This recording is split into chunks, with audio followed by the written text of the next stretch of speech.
Alright, let's have a look at some battle plans. Yeah, okay, good. Thanks to all my patrons. I'm still looking for more patrons. I'd love to get to 100 patrons. That would be sick! Channel Art by Wybarian, Baron of Dice. Yep, looking good. Looking good. Okay, thank you for your patience. Hopefully Kill Boss will be useful in the edition. I haven't really dig in the leaks. Oh, I can show you. You want to see Kill Boss? Bro, I got you. Or should we stay on topic? It's so much going on. There's so much going on. Who sent this? Who sent that to me? Oh, there's so many people. Ah, good old Leonard. Leonard's my man. Oh, jeez. Doc X, that's old. Someone sent me this today. Kill Boss with Stab Grot. 6 health, 3 up save, 2 control, 5-inch move, nothing special there. His boss stick of 5 attacks, 4s and 3s, 1 rend, 2 damage with crit mortals, so you're looking at a maximum of 10 damage, but with 4s to hit and only 1 rend, he's only going to hit for like 2 to 4 damage, right? Like not very much. Rolling 5 dice means you'll probably get a crit mortal, but overall not obviously a damage character. Where'd he go? I have it all, by the way, now, as of this morning. Once per battle, inflict D3 mortal damage on target enemy unit within combat range, or this unit has a 5-up ward until the end of the turn. So it's you hold them off. It's either you throw the Stab Grot at him, right, at the opponent and deal D3 mortal damage, or you use the Stab Grot as a shield and gain a 5-up ward. When a friend, and then I'm sure that you remove the token afterwards. When a friendly Kruleboy infantry unit wholly within 12 inches of this unit receives the all-out attack or add +1 to wound rolls as well. But I think that this is negligible. It's not very good, I don't think, because there's, like I said, there's 15 instances of +1 to hit, or of opportunities where you could use a command point, and so to say like, oh, in one of those, or I guess 2 of them technically, I mean, this works on Bolt Boys, don't it? If this is true and it works on Bolt Boys, +1 to wound on Bolt Boys might actually be good, because they're infantry. So he could be actually that, where he's like hanging out kind of close to Bolt Boys. That's interesting. Anyway, topic for another day. Oh, sorry. No thanks, I want it to be a surprise. Sorry. When playing 4th, and how do we call out wah when playing Kruleboys? Well, you do it when you win. When you win, you go wah at the very end. That sounds appropriate to me. Okay, so when we're thinking, I was thinking really hard last night. I had a dream about Iron Jaws last night, because I've been thinking about it so much, and so I've been starting to think about list building. I know I don't have points, and I know I don't have like the battle the regiments and all that. Like I know there's a lot of information that's missing, but I feel like I'm starting to understand enough about the game so that I can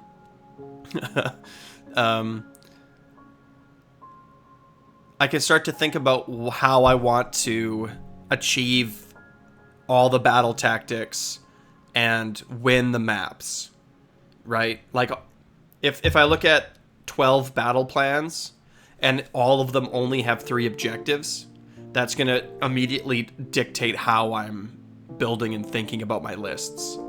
So my goal today is to sort of go through the battle tactics a little bit, because we've talked about them a lot, but to go through some of the maps and get more of a general sense about what maps are, or like how you would want to construct your lists, just in terms of like, how many flankers do you want? How many anvils are you thinking? Are we going for MSU or big reinforced blocks? Starting to get a sense of that. Okay, so time to get stuck in. Pick 3 friendly units that are not in combat and are wholly within friendly territory. You complete this battle tactic at the end of your turn if each of those units is wholly outside of your territory, and use a fight ability this turn. I think this one's actually going to be a hard one to accomplish. To get 3 units wholly in, to be wholly out, and for them all to fight is going to be really hard. And is going to be one of those battle tactics where you look at it and you're like, I don't want to do this. right? This is, I'm like going to achieve this battle tactic, but it's going against what I actually want to do. Turn 2 if you got priority, so if you're going first on turn 2. But even then, it's like, do you really want to be fighting 3 units? Like, I don't think you're going to really be wanting to fight 3 units. And they have to start wholly within, and so it's like... It sort of immediately goes against take the flanks. You complete this battle tactic at the end of your turn if you have at least one friendly unit within 6 inches of each short battlefield edge. None of those units are wholly within friendly territory, and none of those units were set up this turn. Like, I'm just kind of feeling like time to get stuck in is going to be probably the worst tactic in our arsenal. We have 8. We have to achieve 5 of them. We need a plan for what 5 we're going to achieve, in what order we're going to achieve them, and then we need a plan B. There's only 8 tactics, right? Last season we had a fair number more. So I think time to get stuck in is going to be one of the ones that's on our, like, bad list. Okay. The Cunning approach. Pick an enemy unit that is in combat and a friendly unit that is not in combat. You complete this battle tactic at the end of your turn if that friendly unit was in combat with the enemy unit this turn and the enemy unit was destroyed this turn. So you have to basically take a third. You have to be stuck in combat somewhere and take a third unit, crash it in, and kill. So the Cunning approach, I think, is going to be easy. It's like there's a fight and you're going to ram something else into it and kill it. This will be easier in Iron Jaws than in Cruel Boys, but it'll still be very achievable in both. It's like, oh, my Gut Rippers are fighting your infantry. Well, that's fine. Sludge Raker's coming in and we're going to kill that unit. Like, totally easily doable, right? Oh, the Hobgrots are fighting something. The Gut Rippers are going to come in. The Big Pig is going to come in. The Break-a-Boss is going to come in. The Maw Crush is going to come in. The Cunning approach is going to be a very easy one to achieve, and I think is going to be like a top tier one. Should we do a tier list? No, we shouldn't. We have to wait. But I think that the Cunning approach is going to be very easy for us to achieve. That's good. Universal Tactics. Do not waver. You complete this battle tactic at the end of your turn if 2 or more friendly units fought this turn and no friendly units were destroyed this turn. Easy. This lends itself to big blocks of units. This is going to be another one where it's like, oh, okay, like, you're just going to pick it when it makes sense. Slay the Entourage. Pick a unit in the enemy general's regiment. You complete this battle tactic if that unit is destroyed this turn. That's easy to do. Because it's like the turn that you're like, I want this thing to die, right? And I'm going to pour a bunch of resources into killing it. Then you pick your tactic. You should be coming up with your game plan for the turn, or for the round even, before you pick your tactics. You should be like, this is what I want to do. This is where I want my... Like, you should think about scoring on primaries first. And then you should think about where you want to use your command points to achieve those primaries. And then you want to see if they just happen to line up with any of the battle tactics. I think a lot of times that's actually going to be the case. So 3 of them are pretty easy so far, I think. Attack on 2 fronts. You complete this battle tactic at the end of your turn if you control 2 or more objectives that you did not control at the start of your turn, and at least one of those objectives was controlled by your opponent at the start of your turn. That's another pretty easy one. It just means that this is, I think, going to be a really easy, if you're going second battle tactic on turn 1, because you just deploy off of one of your home objectives, and then your opponent takes the middle on their first turn, and then on your first turn, you take your home objective, and then you throw something forward. Brute's tactic, yeah, exactly. This one's going to be easier if you... I think this one's going to be easier for Iron Jaws. I think that Iron Jaws are going to have a much, much, much easier time fighting over primaries than Cruel Boys are. I think Cruel Boys are going to have a much easier time denying your opponent's battle tactics, right? Because you get to use super sneaky. Like if they're like, hey, I want to slay the Entourage. It's like, oh, okay, I'm just going to move that unit out of the way, right? So, attack on 2 fronts, no problem. Take their land, pick a terrain feature wholly or partially within enemy territory and wholly outside friendly territory. You complete this battle tactic if you control that terrain feature at the end of your turn. Easy. Easy for Cruel Boys. Super, super, super easy for Cruel Boys. You just teleport some Bolt Boys over there, and that's probably what you're going to want to do anyway. Right? It's sort of moving Bolt Boys around the map, so it's like you just pick a terrain feature. They have to be within 3 of it anyway. You have 6 models, let's say. Easy. Seize the center. At the end of your turn, if 2 or more friendly units are within 3 of the center of the battlefield and not in combat, right? This one I think is actually going to be a lot harder than it looks. I think this one's another one of those like bad ones. To have 2 units within 3 of the battlefield center is a very small space, right? It's a very small space. And there's a lot of battle plans that have an objective in the center, and so you have to not be in combat. So this is going to be one of those objective things where it's like, it's actually going to be difficult to do. And take the flanks. You complete this, so this is surround and destroy. You have to have 2 units wholly within... Oh no, just within 6. You complete this battle tactic at the end of your turn if you have at least 1 friendly unit within 6 inches of each short battlefield edge. Oh, it's not wholly within, and none of them... they're not within friendly territory, and they weren't set up this turn. Take the flanks is impossible, or seize the center is impossible for behemoths. Because take the flanks is amazing for behemoths. Yeah, exactly. Like, it's going to be tough. So of all of them, I think that seize the center and time to get stuck in are probably the hardest to do, which leaves us with 6 easy tactics. This 4th edition is not about scoring tactics. 4th edition is about denying your opponent tactics. That's what it's going to be all about. There's so much counterplay. If you can like move units out of the way, if you can like whatever shenanigans you can get into, denying your opponent's tactics is the way to go. Right? It's like, oh, they're like, I want to take the flanks. Right? And it's like, well, no, because I'm going to like charge up the flanks with Gore Gruntas, and I'm going to charge you on your side of the map so that you can't get outside of your territory. Right? And then I'm going to kill your flankers so that you don't have anything like any good options here. Right? It's going to be, you want to kill my entourage? Well, I'm going to give it Mystic Shield and also the Shaman +1 to save. Suck it. Right? It's going to be all about denying tactics. I don't think you want to double. I don't think you ever want to double. I was talking about that with Leonard and Aaron, 2 very intelligent, very good players. Friends of mine, like not in real life, I guess, but online. But we're kind of, you know, but they both sort of feel, and it's like I tried to sort of think it through, and I can't think of when you want to double. It's going to be hyper rare when you want to double. Don't forget, you can't score tactics. You lose 4 points out of 10. It's a lot. So it's like you have to be in a position where either you're already super ahead and you're just closing the deal. And it could also be interesting with Underdog.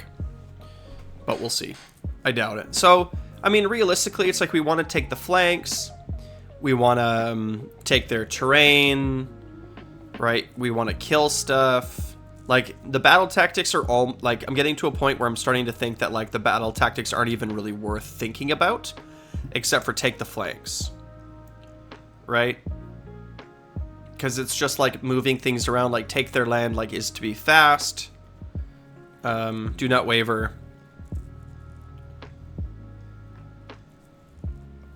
Yeah, I mean...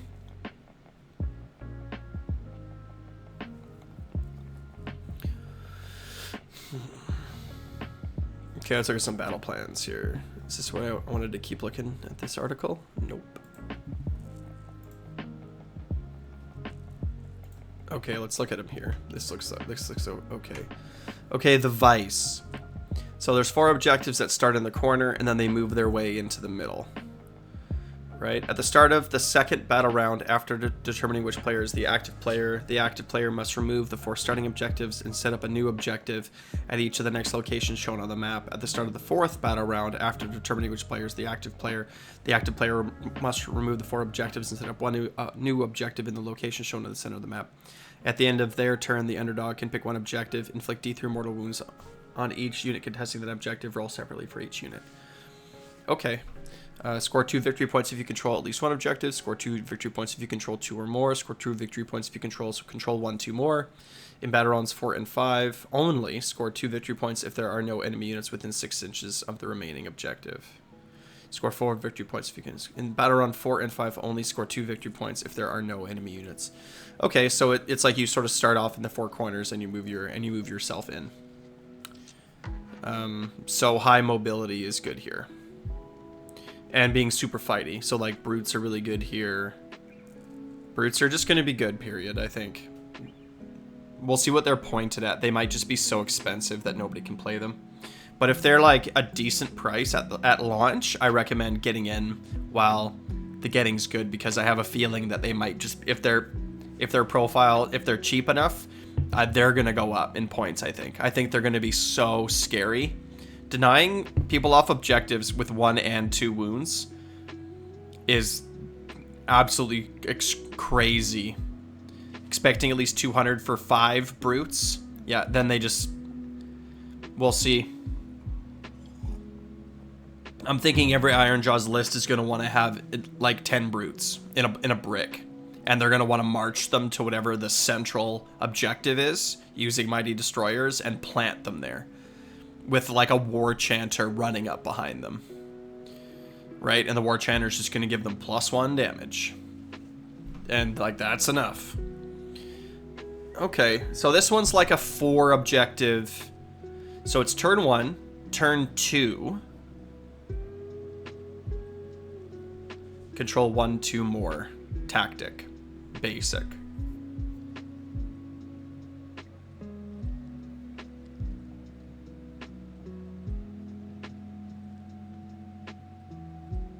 Control 1, 2 more tactic.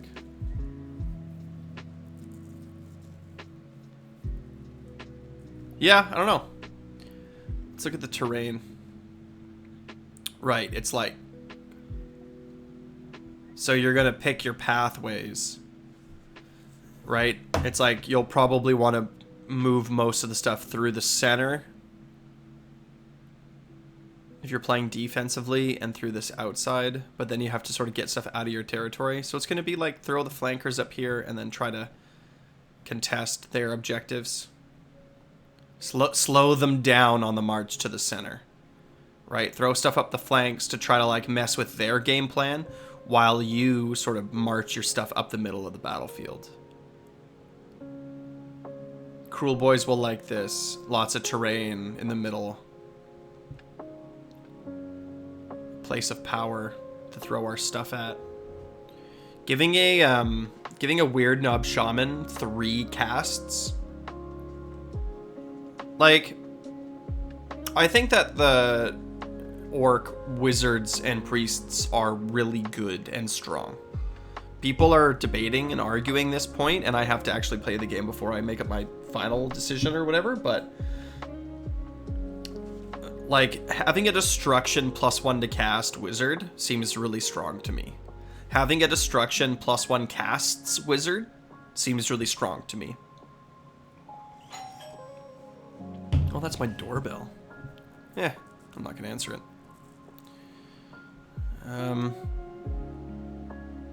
Limited resources. So this is another 6 objective. With lots of terrain moving through the middle. No places of power.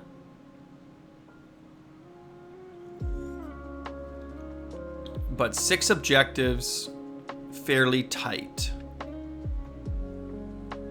Twist. When a player gains control of an objective, they start to extract resources from it. Right. After scoring... I remember this one. After scoring victory points, if the active player controls an objective that they controlled at the end of their previous turn, they have extracted all the resources from the objective. For the rest of the battle, the player cannot control that objective. Once a player has extracted all of the resources from an objective, they can still contest it to prevent their opponent from controlling it, but they do not and cannot control it themselves. The underdog can add 3 to the control score of friendly units that are contesting an objective from which they are extracting resources. So a very small underdog bonus. Each player scores 2 victory points if you control 1, 2 victory points if you control 2, 2 victory points if you control more, 4 victory. So it's 1, 2 more objectives. I remember this one. This one's fairly easy. You just don't deploy on your home objectives and you try to fight over these ones, right? You need to control 1, 2 more. And so what you're trying to do is you're trying to force your opponent to control their own home objectives while you're not controlling your own objectives, and then you're falling back. But this is like a 2-front sort of map. It's like you have a front on the left, a front on the right, and then you fall back to control your own objectives. you can do some sneaky shenanigans where you try to get into their backline to control their stuff. Like if they're not controlling one of their home objectives on turn 1, you can try to take it from them. It doesn't really help you all that much though. So again, we're looking at 2 fronts here. This is sort of what I'm thinking for this building. It's like, you know, I need 2 fronts here. Okay.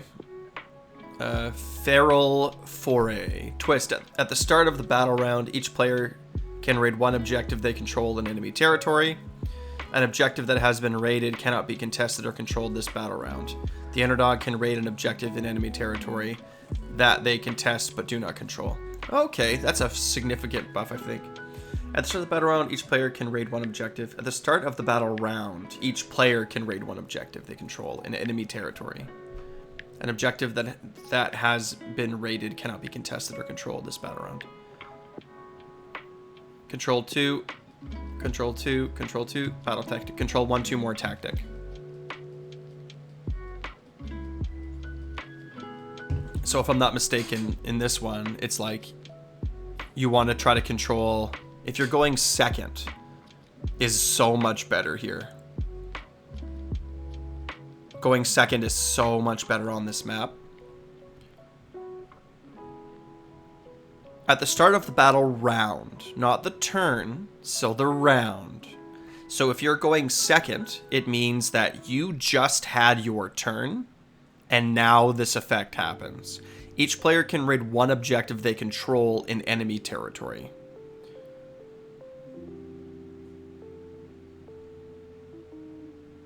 The Underdog can raid an objective in enemy territory that they contest, but do not control.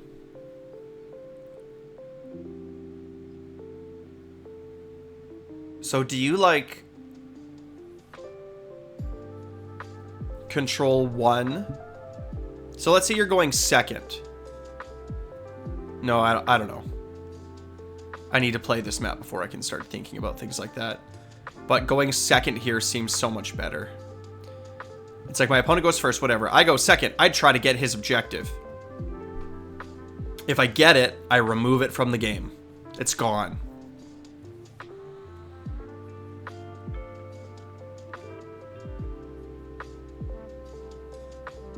If I don't get it and I'm the underdog, it's gone anyway.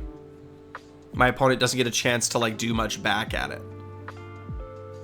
And I can sort of go both directions.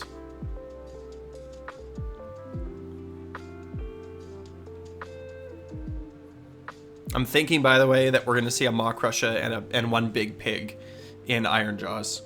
I think that Iron Jaws lists are going to be a Maw Crusher, 1 Big Pig.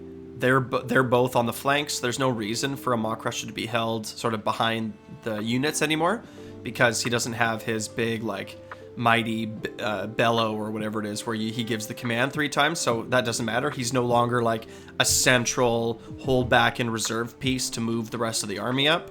Now he's just a big scary monster who flies and is like fast-ish. We'll see if Fasten is still a thing, because if that's the case, and you can also give him plus 10 control, so he can do things like charge into an objective, smash, kill everything on it. And if you're going second, it's like, well, you lose that objective. It's gone now. Right? It's gone now. And then the Mega Boss is going to run away. But then if you can take one of their objectives, they'll never get 1-2 more. So this is like a map that really favors like aggressive, fast, alpha strikey type armies that go second. So if you're a 2-drop Iron Jaws player and you get this, it's like you let your opponent go first, and then whatever side they're weaker on, you either hit them with the Maw Crusher or with the Tusk Boss. And if Fasten's the thing, then everyone should pee in their pants. Although I haven't seen mount traits anywhere.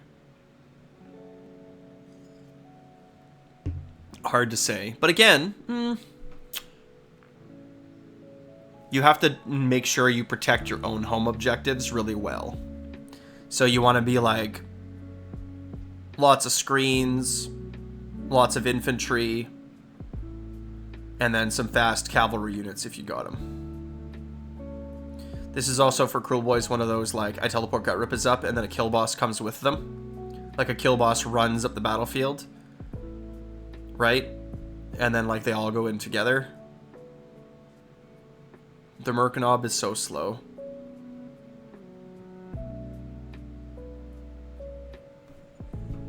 Merkanob is slow. Close to the chest, twist at the start of each turn.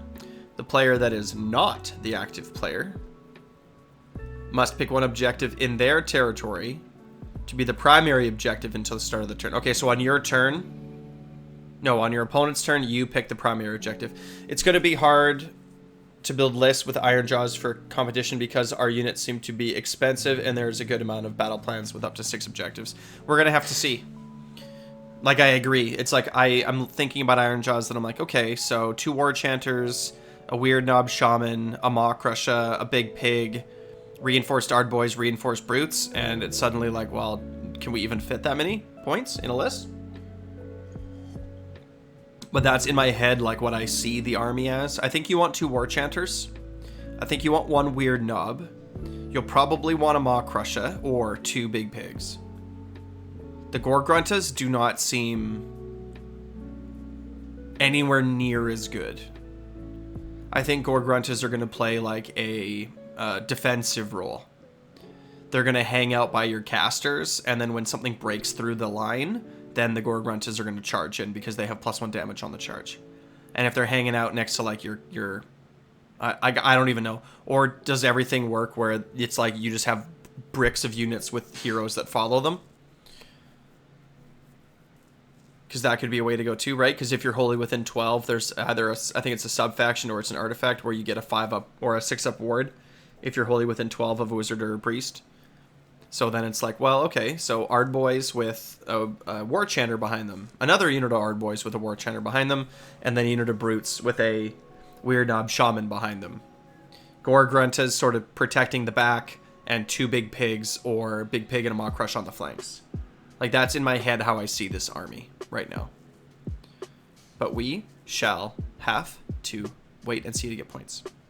Okay, at the start of their turn, after their opponent has picked the primary objective, the underdog can roll a die. On a 5-up, the opponent must pick a different objective to be the primary objective. Score 1. Control 2. Control 1. Control 2. Control more, but it's 1-1-1, not 2-2-2. And then score 2 victory points if you control the primary objective.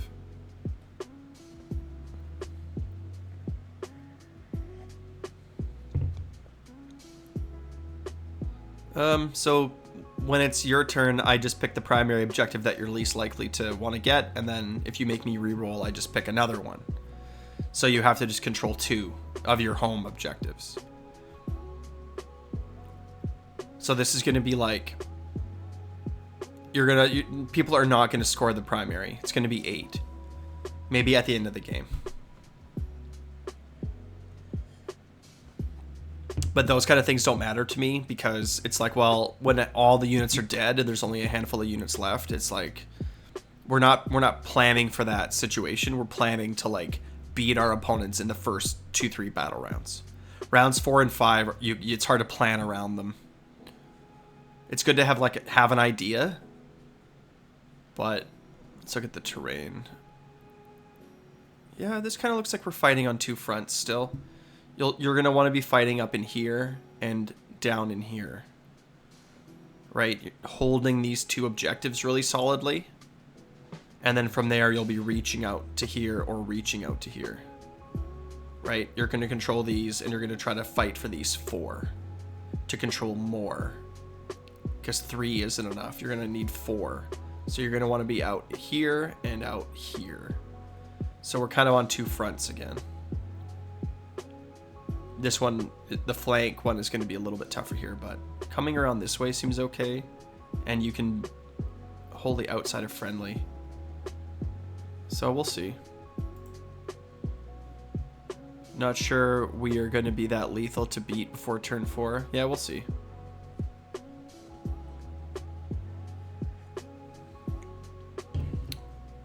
The Jaws of Galette twist.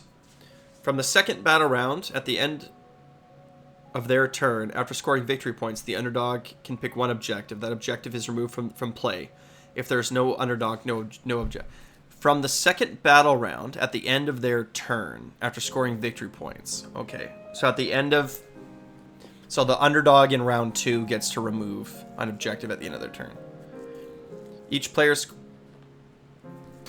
And just gets to take one.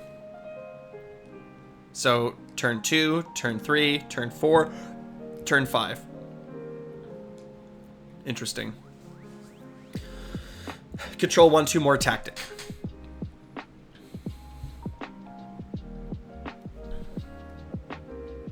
This underdog one is really strong.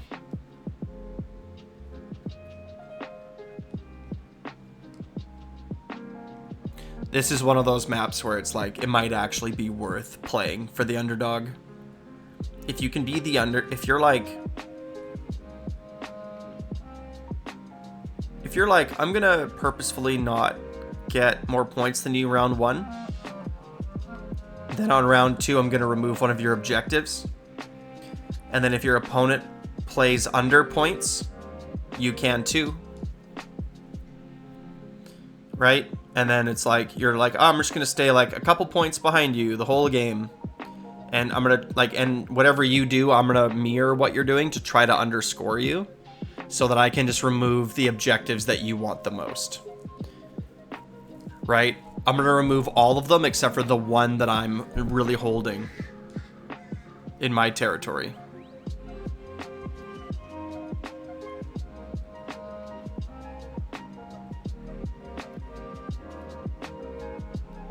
Interesting.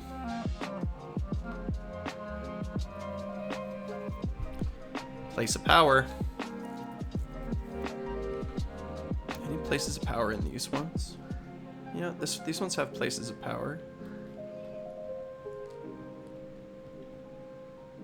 These ones have places of power.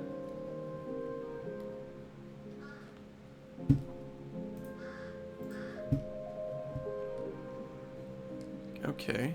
Right, the jaws, right. The better part of valor. Twist. Each time an enemy unit contesting an objective is destroyed by a fight ability used by a friendly non-hero unit contesting the same objective, that friendly unit gains the dominant keyword. If that friendly unit stops contesting the objective, it is no longer dominant. Add 10 to the control score of dominant units. Add 1 to hit rolls made by units in the underdog's army for combat attacks that target a dominant unit.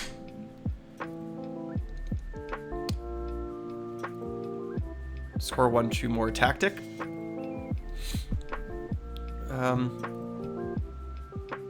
So it's like if I take an each time an enemy unit contesting objective is destroyed by a fight ability used by a friendly.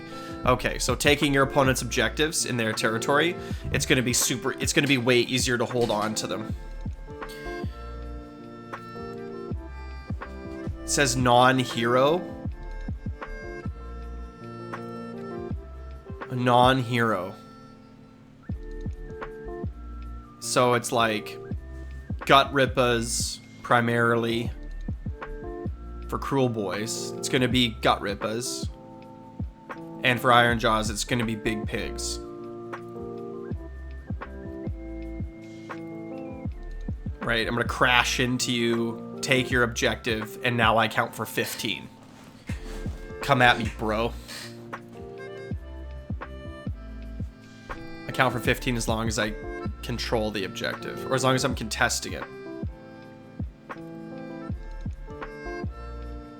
So as long as I'm contesting it, I'm bigger than you.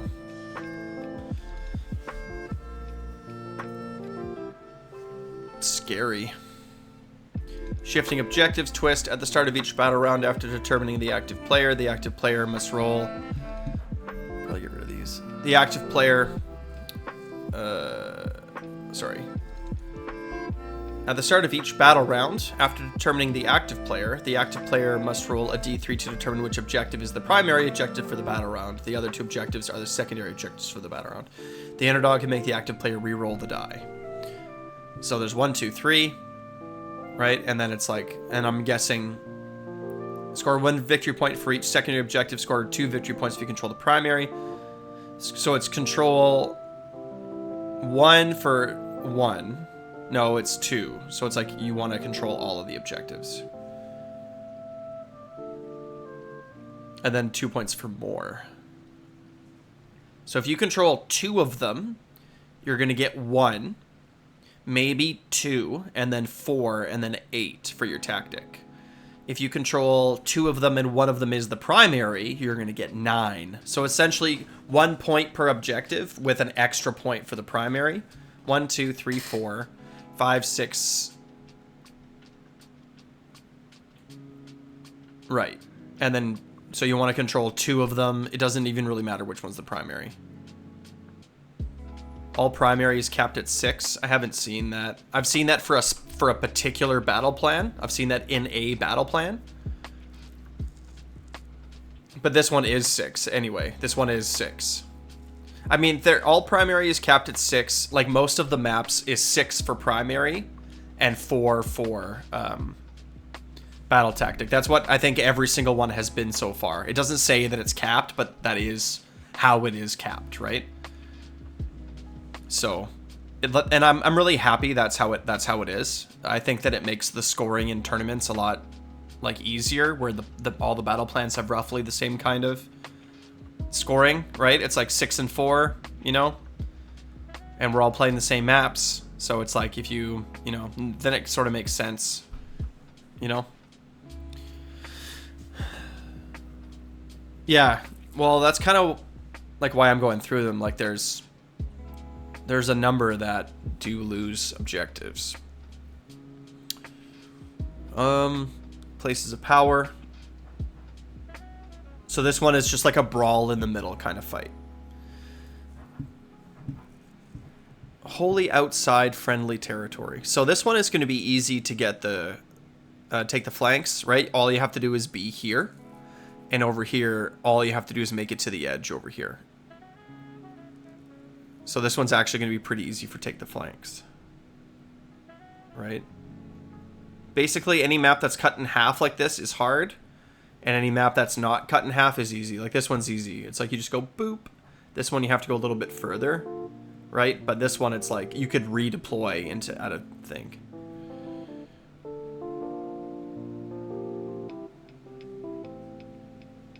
I don't think you will want to do seize the center. I think seize the center is a trap.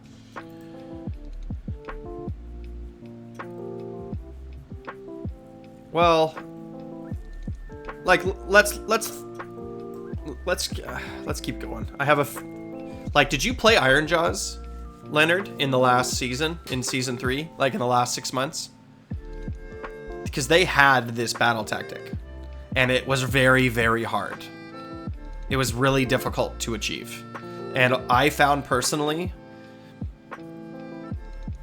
but I found that it was like, because my units are slow, and now they're even slower, it was actually kind of hard to get there, and a lot of times I would like be overextending. Like I didn't want to get there, like I wanted to play more cagey and sit back further. So pushing, like I found for me personally that pushing my units into the middle of the army or into the middle of the table was a play I didn't want to make, but I had to make for a tactic. So we'll see. It also depends on the map too, right? Like they have to also not be in combat. You might want to put a Vulture there, unless your opponent's setting up for a counter punch. I think, to be honest, I think that Seize the Center is going to be like a later game tactic. Like everyone went to the middle and fought, and now it's clearing up and you won the fight. And so now you're like, well, okay, I'm just going to be in the middle because I'm already there. But we'll have to see. But I'm skeptical about how good that one's going to be. And that's all the maps I have here. What's this one? Scorched Earth. Oh, I didn't read this one. Never mind. Which one did I just do? Shifting objectives. This is the one where you roll, right? Yeah. Okay, last one I have here, and then I have more, but I have to pull up a different file. Yeah, fights in the center don't really end. Right, yeah. No, that's kind of what I've heard too. So, I'm kind of thinking that one is just not really going to work. It's going to be like a non-starter. But there's only one way to find out, which is to play a bunch of games. Terrain rules that matter? Yeah, I think so too. The places of power to me are interesting because like a lot of maps have them. So pushing your opponent off of it, to me, seems like a viable strategy. You know, it's like attack the place of power. You know? +1 power level for casters. For wizards. And priests too, right? Like priests and wizards? Yeah, so it's 1 extra cast. So if you have a weird knob shaman standing next to a place of power and within 10 friendly Ardboys or whatever it was, a broad can play twice. Well, I'm not sure. I'd have to double check. And non-casters can dispel, I think. Wow. Age of Sigmar, 4th edition terrain rules. Can't wait until these things are all terrain. Terrain. Magic. Oh, wait, hold on.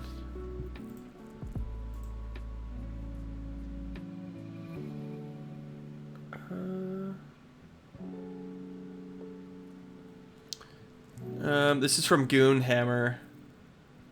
Impassable and unstable terrain affect movement, and terrain with the place of power keyword can be activated by heroes within 3 inches to gain a bonus to cast an unbind or to gain the ability to make an unbind if they couldn't. So it's like +1 power level or what's it called? Heroic willpower? Yeah. Which is too bad, but I guess like the priests don't want to be standing there. They want to be moving forward with their units. So battle for the pass. Twist. Victory points scored by each player from controlling objectives are capped at a maximum of 6. The underdog can add 2 to the control score of friendly non-hero units. Each player scores a victory point. Score 1 victory point if you control the objective wholly within friendly territory. So that's this one over here. This is like a right to left map. Right? So get the seize or surround and destroy or whatever. Take the flanks is going to be really hard here. Right? You have to get all the way over to here.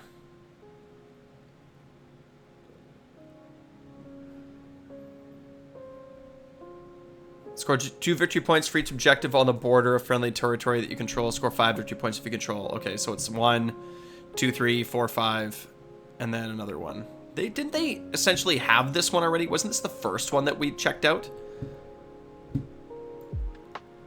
Like, isn't it basically the same thing? Not this one. Not this one. Not this one. Where is it? I could have sworn. Maybe I was looking at I think I was looking at a different article. We'll find it here in a minute. So many objectives. Battle for the pass. So this one is like you're going to fight over these 3, and then you're going to maybe try to see what happens with your opponents there. And this one is part of the battle plan, but a different one. This is Battle for the Pass, and this is Scorched Earth, but it doesn't have the stuff on the back. Lots of objectives, though.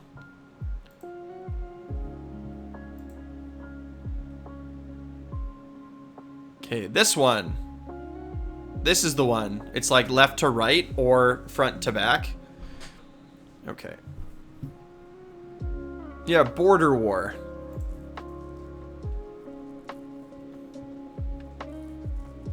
Yeah, that's right. Leonard Border War. This is Border War. For objectives, holding your own is worth 1. Right. These ones are worth 2. This one's worth 5. And then tactic capped at 6.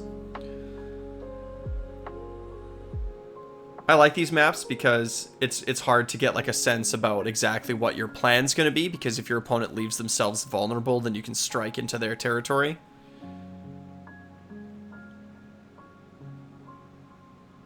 Or it's like brutes are gonna, like, you left something, like, oh my god, brutes are so scary. It's like you left yourself vulnerable, and only 1 and 2 whatever are sitting there. So, but I don't know, counter charges is a thing. Like if you start throwing, I have a GT at the end of August, and the difference between players that are gonna do well and players that don't is players who can predict and play around and utilize reactive gameplay on your opponent's turn. If you're like countercharging and power throughing on your opponent's turn and shooting on your opponent's turn, casting spells on your opponent's turn, I think you're going to win. Players that are like, I redeploy and all-out attack. It's like, well, it's not that game anymore.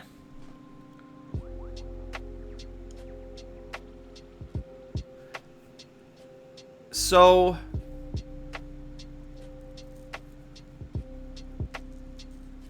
the battle plans have lots of objectives. Does this have all 12, this article? 1, 2, 3, 4, 5, 6, 7, 8, 9, 10, 11, 12. 4, 5. I don't even know what this one is. It looks like objectives come down from the battlefield. Somewhere on round 1 they come down.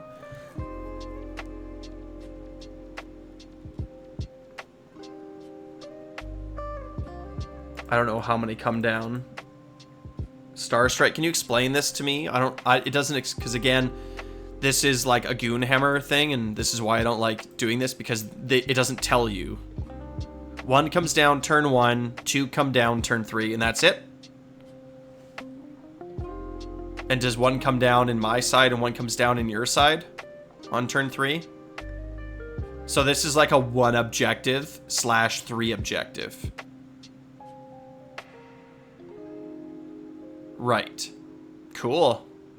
Hate it. I hate this, but I think it looks really fun. Yes, so you roll 2d6 on turn 1, and then it's like wherever it lands. And do you do this before deployment or after deployment?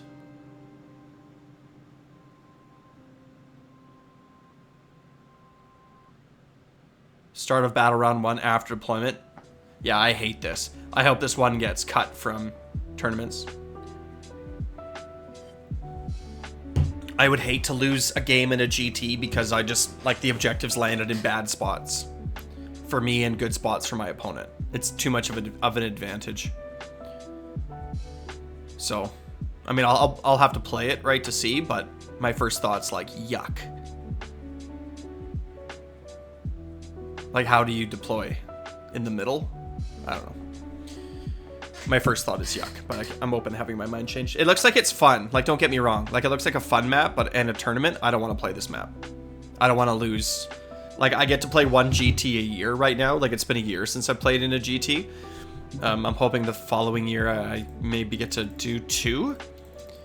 I should do that. I should just decide that I'm going to do a second one and then just, like, make that plan. But it's expensive. Although I do have a tent trailer now, so I could drive and sleep in my tent trailer. That is interesting. That is interesting. So it's actually not that expensive.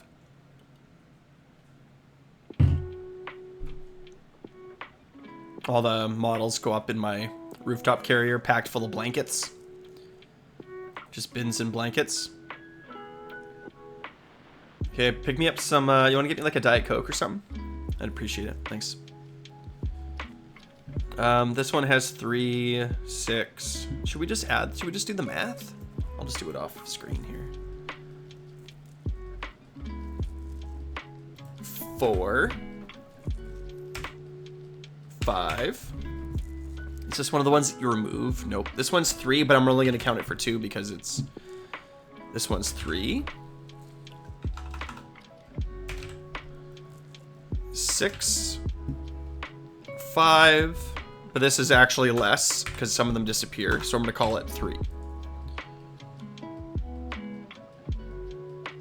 This is 4. This is 8. And there's some of these must disappear. This one barely resembles the original, but for some reason deployment is completely different here. The original mission had players stick along instead of the short edges. Okay, so it's not 8. I'll call it 6. Another 6. This is 4. This is 6. Another 6. Divided by 12. The average is like 4.5 objectives.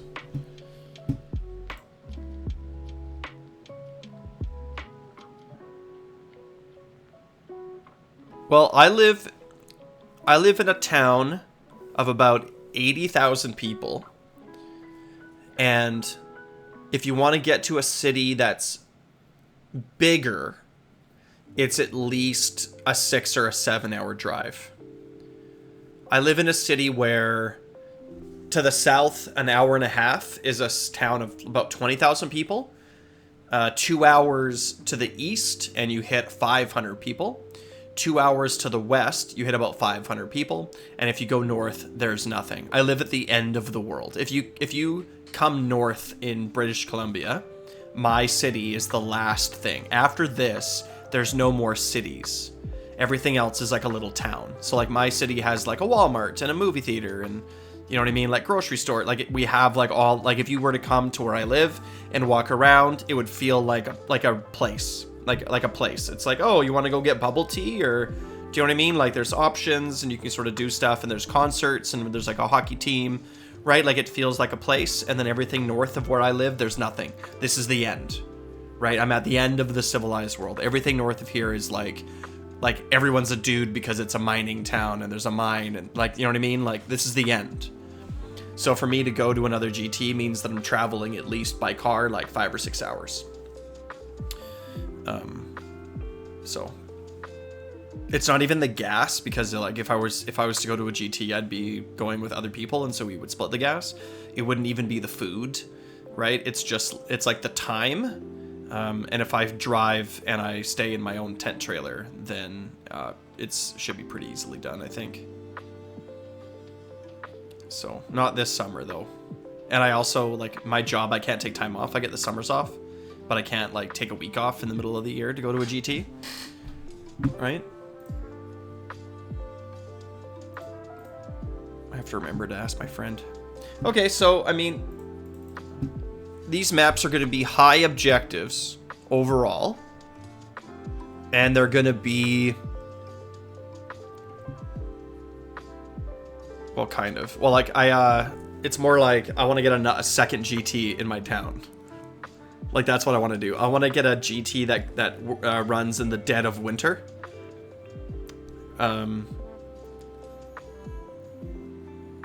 That's what I want to do. A GT that runs in the dead of winter, so that no one else comes. It's only locals that play. Because if I look at the Northern Wastes GT, here, I'll show you. This is the one I'm playing in August here. I mean, it's pretty big, right? Like 48 players, and we filled in the first like few hours. Like within the first day, this was full. But if we check here, these guys warped dice. These guys come from Vancouver. They come from about 8 or 9 hour drive to come play in our GT. And so they're obviously good players, right? They're on this team and they're traveling quite far. And there's 1, 2, 3, 4, 5, 6, 7 of them coming. There's 7 of them coming. So it's like they're scary. And they were the only 2 players. They both played warp dice that I lost to last summer. The guy I lost to plays first last year, and the other guy I lost to, I played him in round. I was 3-1. Nope, I was 3-1, and I played him my last game in round 5, and he beat me, but he was playing like a dumb Seraphon Croak bomb list, and he just sat in the back and I was playing Big Y, and he just like bombed me to death. It was super lame. Not a fun list to play against. So what are my conclusions here? I can wrap up this video. What are my conclusions? My conclusions are that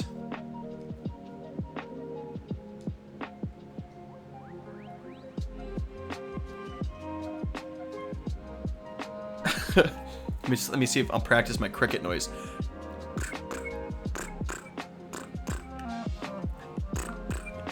What are my conclusions?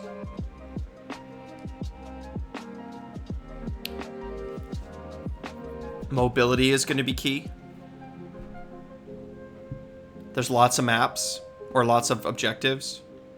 There's a fair number of objectives that are moving, like the primary one moving or dropping in, or in this one you can change the name of the central one to either flank or home, so you can control them in a line, and then you get bonuses somehow.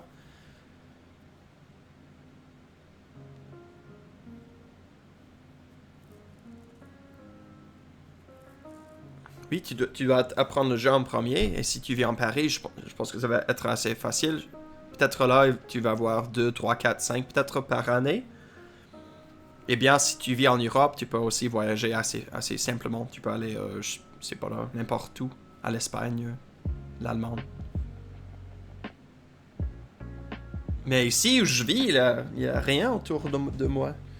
Even like West Coast Canada, like we have Vancouver, right, as like 3 million greater Vancouver, but then outside of that, it's like there's not a ton going on. Like Greater Vancouver has 3 million people, and the whole province is 5 million people. I'm gonna shut up. So what are my conclusions about these maps? The idea of having like 2 big bricks seems okay, but mobility is going to be key. So we're gonna have to wait and see. Right? Like, subscribe. Wah.